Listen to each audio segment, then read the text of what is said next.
के दिन जब मुंबई पहुँचे तमाम जितनी भी रुकावटें थी, जितने भी अड़थड़े थे, आप भी उसके गवाह है कि कैसे हमको रोकने की साजिशें चल रही थी। लेकिन अल्हम्दुलिल्लाह अल्लाह का लाख लाख करम है।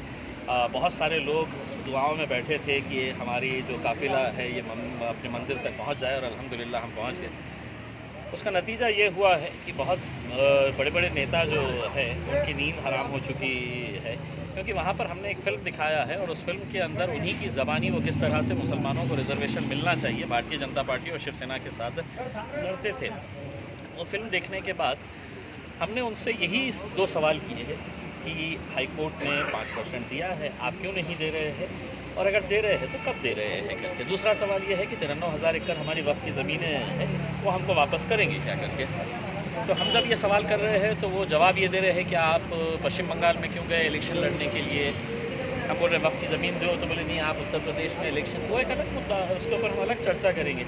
लेकिन हमारे सवालों का जवाब नहीं है तो आप हमारे ऊपर इस तरह के कुछ भी घुमा फिरा के है तो लोगों को समझाने की कोशिश कर रहे हैं। कुछ नेताओं ने, कांग्रेस और राष्ट्रवादी के नेताओं ने ये ऐलान किया है कि हमने आने वाला जो इलेक्शन है नगर पालिका महानगर पालिकाओं का महाराष्ट्र के अंदर, उसको देखते हुए उसके मद्देनज़र हमने ये इस तरह का ये आंदोलन हमने शुरू किया है ताकि हमारी पार्टी को फ़ायदा हो सके। मजलिस इत्तेहादुल मुस्लिमीन महज एक सियासी जमात नहीं है कि हम सिर्फ इलेक्शन लड़ते हैं, हम अपनी कौम के हक़ के लिए लड़ने वाली जमात है। हमारे लिए इलेक्शन दूसरे नंबर के ऊपर आता है। हमारी कौम की तरक्की, हमारे कौम के साथ जो नाइंसाफ़ी हो रही है उसके लिए आवाज़ उठाना, ये हमारी पहली प्राथमिकता है।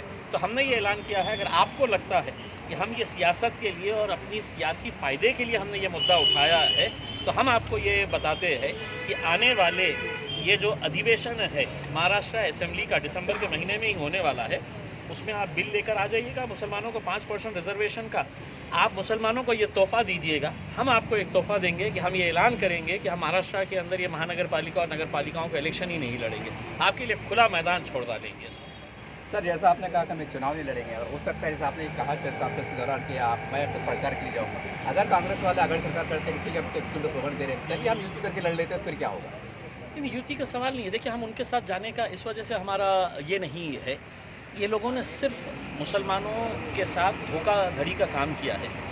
जिस जमात के मुखिया ने, जिस राजनीतिक पार्टी के मुखिया ने महाराष्ट्र की विधानसभा के अंदर खड़े होकर सीना चौड़ा करके उन तमाम मुसलमान नेताओं के सामने ये कहा है कि तुम्हारी बाबरी मस्जिद मैंने गिराया हूँ करके, उनके साथ हम हाथ मिलाएंगे।